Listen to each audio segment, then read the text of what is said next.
Hi everybody, I'm hoping to give everybody a good glimpse into my shop life and what actually goes on. In this video will be somewhat of a montage of projects and winter projects, bad weather projects. If it's not like it is today, I'm usually inside doing something else or preparing for another job or doing some things that you're going to see in this video. Come Memorial Day. Okay, so Memorial Day passed and it rained all weekend. It'll be a year anniversary. This motor's been installed, so please hang in there, get up to speed. If there's anything that you want to see in particular that is either shown in this video or a glimpse of something in this video, please let me know and I'll do a video just on that. Hi, I'm Chris and I'm an artist. This is my 1988 Silver Eagle Model 15 bus. 4 years ago the motor decided to let go on me, and I've been picking away at it ever since. Here at my shop, you never know what jobs, projects, or shenanigans I'll be up to. So follow along with me as I try to get this bus back on the road and get into future projects. This is 11th Hour Custom.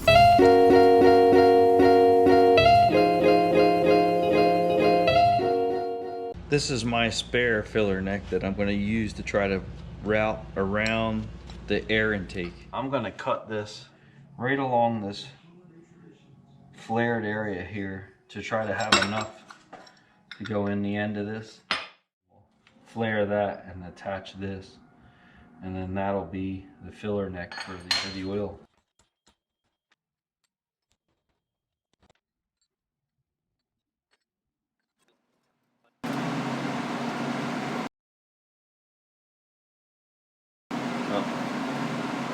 Don't have a helmet on. Next best thing, no gas. So that's welded. So it's tacked in place. So that's a long, wonky thing, but in the long run, it's just to get oil in the motor, and it makes it a little more convenient rather than doing it the way it was set up. So this thermostat housing, we're going to change this seal down here.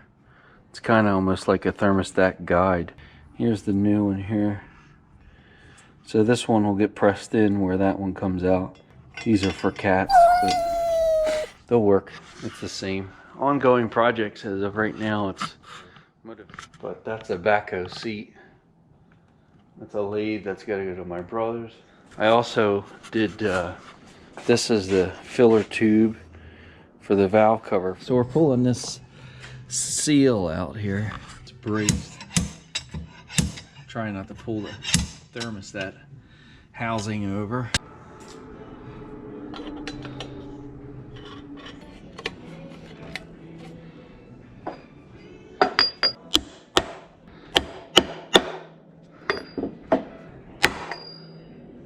All right, that looks flush. So then this goes in here.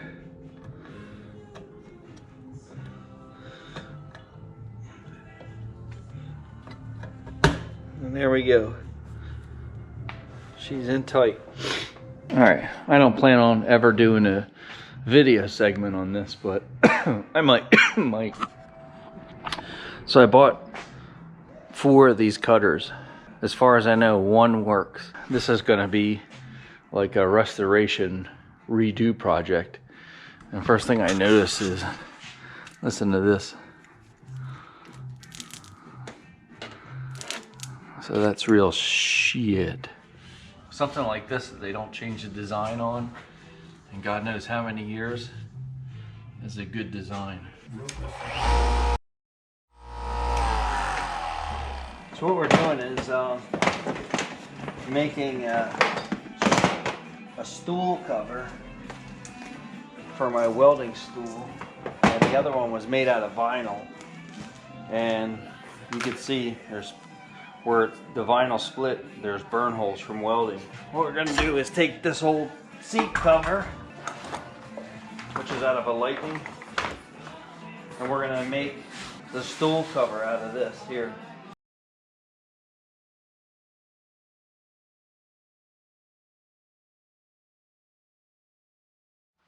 Well, here you have it. This is recycled stool. And it looks like a car seat cover. I'm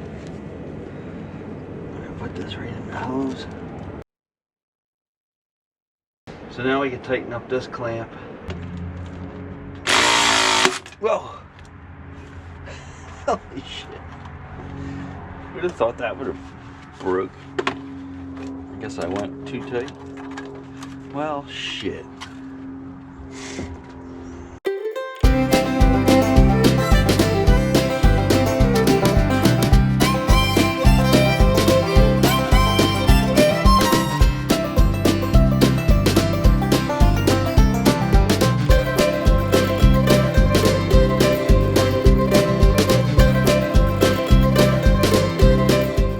Since it's so nice out, the sun's out, it's not windy, it's cold, but I could go out with this sweatshirt on. This is something that I'm doing, is changing all my fittings in my shop to HVLP fittings. It's one of those things that, and people always tell you to do it. I was told for years to do it with my paint guns, and you know, who wants to go buy, you know, 20, 27 fittings? You know what, let me explain why I'm changing these over. So this is my son's truck, and he's lifting it and painting the frame. We pulled the bed off because got a new bed for it. This is his mess here. So I'm letting him do it. I'm trying not to jump in. But the other day, I was using my impact gun. It broke trying to pull the shackles off. And then I had a Craftsman one, and that literally lasted 10 minutes, and that broke. I had to sell my soul to the Snap-on guy, you know, and I bought a new 1/2-inch impact because, you know, whether you like it or not, you have to have a gun. So he was showing me with these fittings how much more power you get out of the gun, and I mean, with the fitting on there, it twists in your hand, you know. I guess the bus, I just put a new coupling on too and redid one of the compartments. That's why I changed that out, because of one gun. It was colder out here than I thought. So I got all my tools and parts prepped. This side is installed, but that side, you kind of have to put the pipe on and do it. And I've been holding off doing this because once all this stuff's in, it's hard to get around this. But since I'm kind of done in this area, we could finally button it up and close it off. Somewhere over here where to mount that gauge that comes off the Raycor. The hose will come off here, come up, and we're probably going to mount that thing like right about here. I'm thinking something like that. The wiring harnesses go up top there and they get secured, so we'll be a little bit below that, and then the hose will come down and connect here. So that way I can pull that gauge out and then take the T handle off and spin the gauge, and you know what I mean, it'll come right out. That's why we made this removable, and there's no real mount. I mean, it's a little hokey and crooked, but it's handmade. That's what you get. People pay good money for stuff like that. That's crappy. And crappy because they say it's artisan. We'll get this installed. Maybe we'll pull that valve cover off and we'll turn this a couple more degrees that way to clear that exhaust pipe, because it's beating the crap out of this right there on the bottom. This is the crossover pipe from the newer motor. This motor, the one from the old motor had this bleeder in it, but the pipe was so rusty, I cleaned and painted this one, brazed that fitting in this one. I think it's nice to have that to bleed the air out. That's like the highest point of the motor. That's why you kind of want to be done in this area, not have to go, you know, reach it behind, like God forbid you got to get to those fuel lines.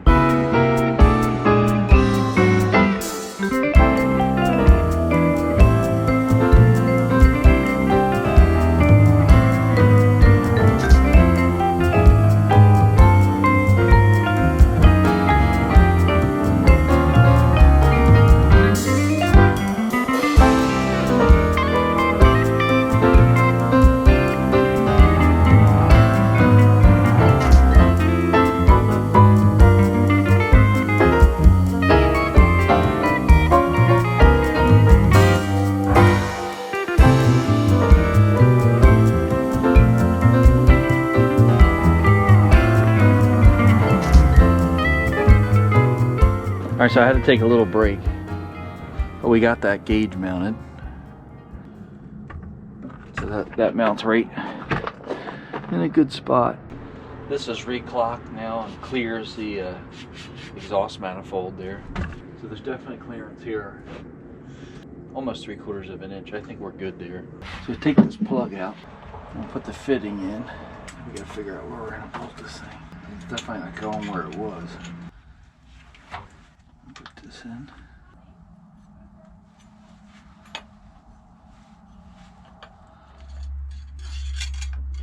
This dipstick got pulled back out, reshaped, bent, painted. It's back in a different color. It's a long ways back, and I gotta go around hoses and stuff. And I'm trying not to scratch. Where's it gonna go? Down to the transmission pan. Oh, on the bottom down there? There we go.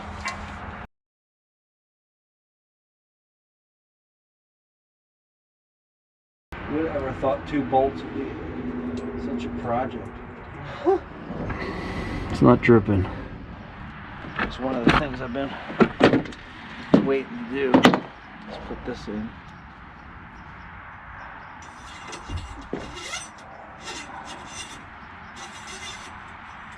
It's a better seal. So this is why I save tire tubes.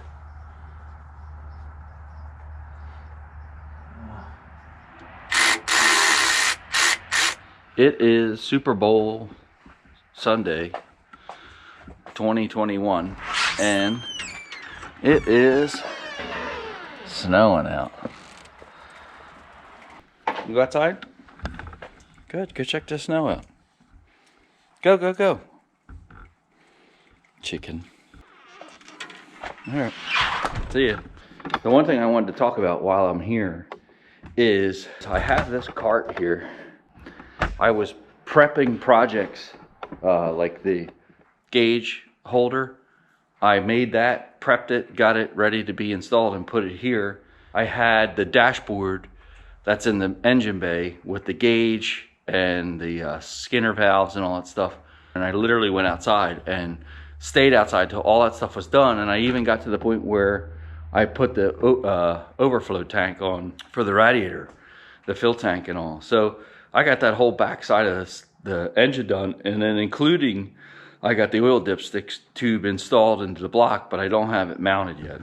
I'm staging this now, and this is a number 6 fitting, and we're gonna make it this size. So we're gonna take this down to a number 4, and this is the oil pressure gauge, and it's also the 2 sending units for oil pressure, maybe temperature. That number 6 is so big and bulky, it's just another thing attached to the engine bay top. So I'm trying to get organized and take advantage of the crappy weather to do inside jobs. I'm getting the fan ready. So what happens is this mounts in the back of the bus, and then I have this grease hose for a grease gun right here. And this fitting was always a pain to get to for this fan, because we're going to run a fitting like this, bolted in place, right, like so, and then I'll be able to grease it back by the engine bay door rather than trying to reach in past the exhaust off the turbo and get to that. This was a wintertime rainy day project, was building some organizers for my tools and a new shelf for the battery chargers. And then I made this one here just for the Sawzall. So that's why it's a little longer. That's my organizer. How's that?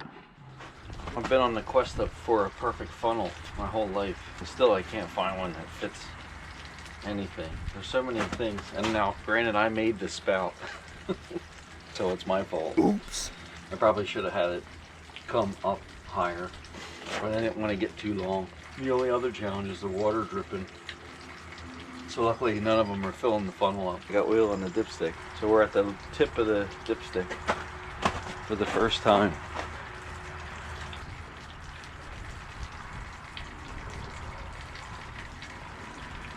So I've only put about 3 gallons in before the motor came outside. This is the rest of the 5. I want to fix this wire. I think this is the other hookup.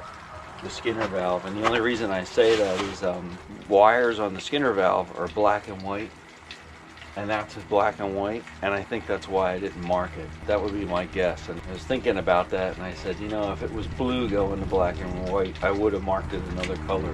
But I think I marked the one red, and this one I didn't because it matched the colors.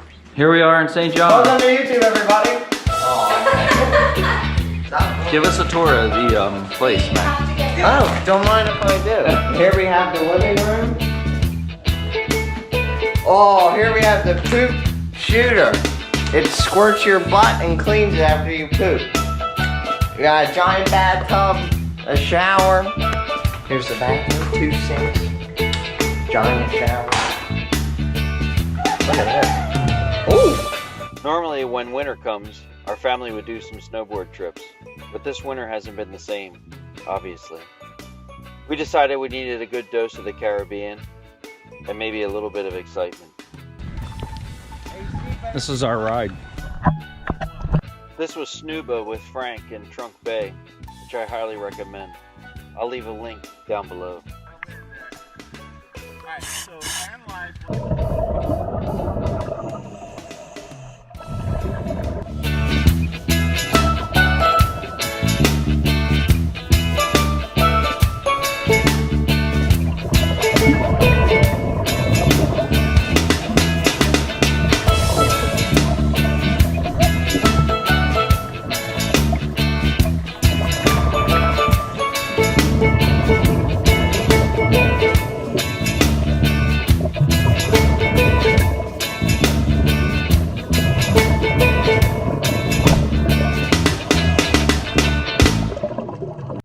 After SNUBA, we decided to do a little bit of hiking and some exploring of the island. What's wrong with this house?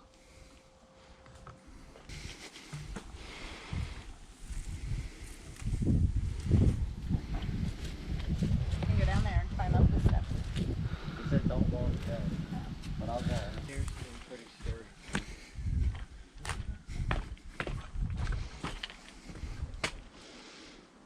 Wow, look at that wood. What? This must have been the kitchen. Look, there's one. We're in it, look. There goes the gecko. He just went behind. I seen one this morning jumping. There's one there.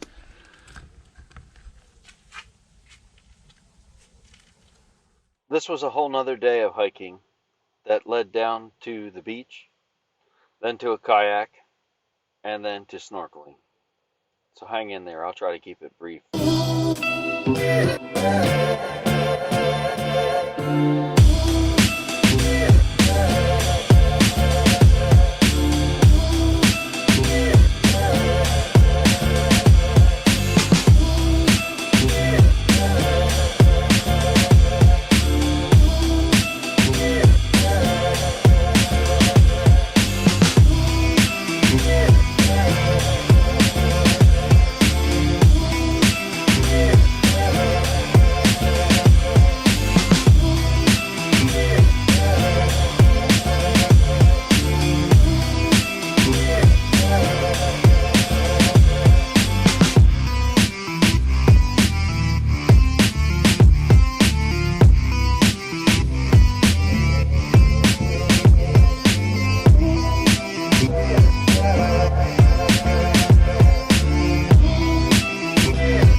I'm in the sugar mill.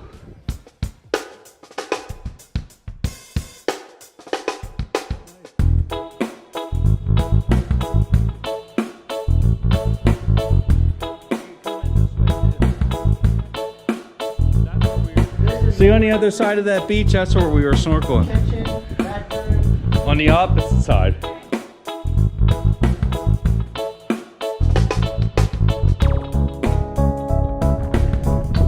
Oh, there's Kenny Chesley's house right there.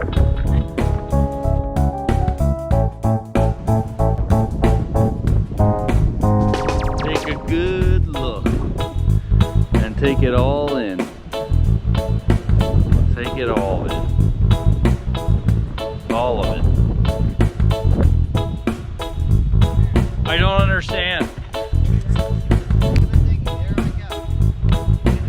Hi kids. Say hi to YouTube. We're looking airplane. Drug runners. That's where the money's at.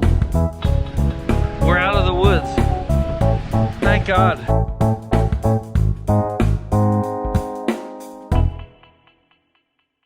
He's just a little guy. Max, look at the hermit crab. Oh, you gotta be kidding me!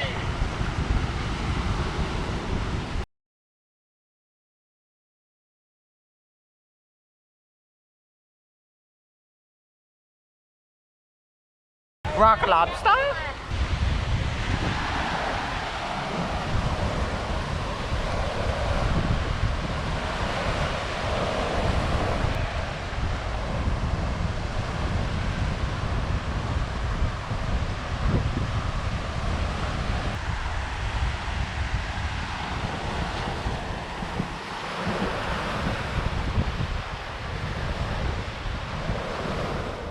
That was the end of our time in St. John.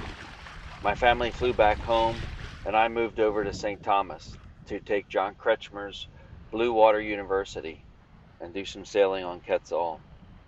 We learned some offshore tactics and man overboard drills. And if you're interested in offshore sailing with John Kretschmer, I'll leave the link down below.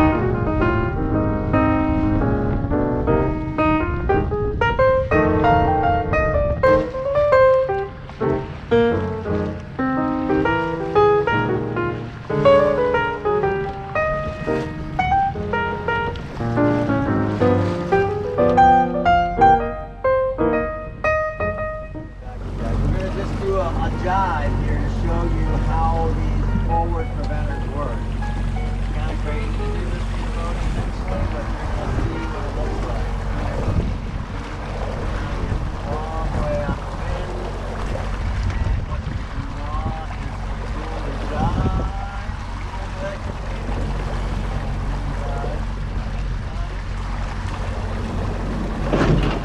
Boom. See where it loads? Right there. That's why you run your preventer forward. Look. I'm ready. Don't inflate now, okay? I'm just gonna show you. So now look, you can swim around, you can do something. You can even swim over the deck edge without your harness on. Or without it inflated. Yep. You can reach up to the railing. Yeah, you have a little shot at it, okay? You can maybe do something without the inflation. Okay, now let go.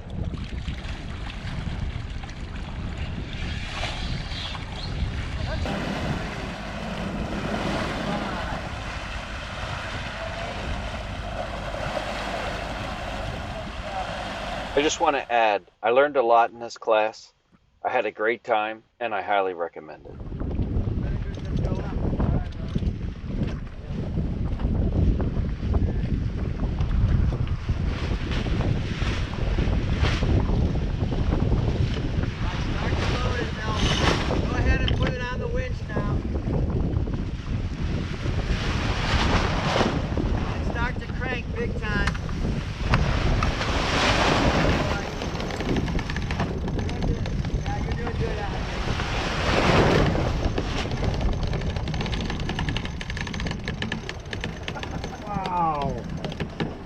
Holy cow. That is a monster.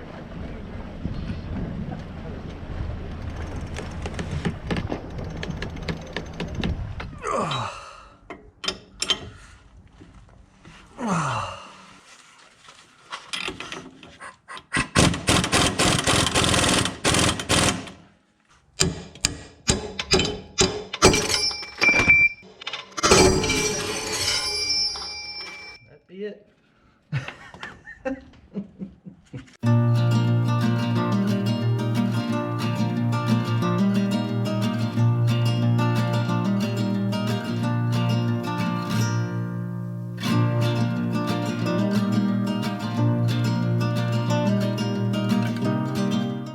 So there's one more project complete.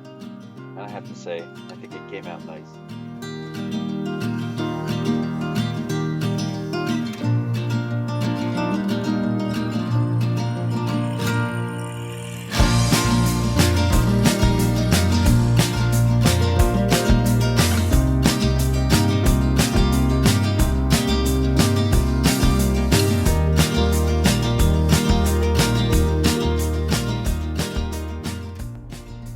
Moving in with the next project and actually getting the bus running. But there'll be more of that in the next video. As always, I want to thank you for watching. Please hit like, share, hit subscribe, and the bell notification for the next video. Thank you.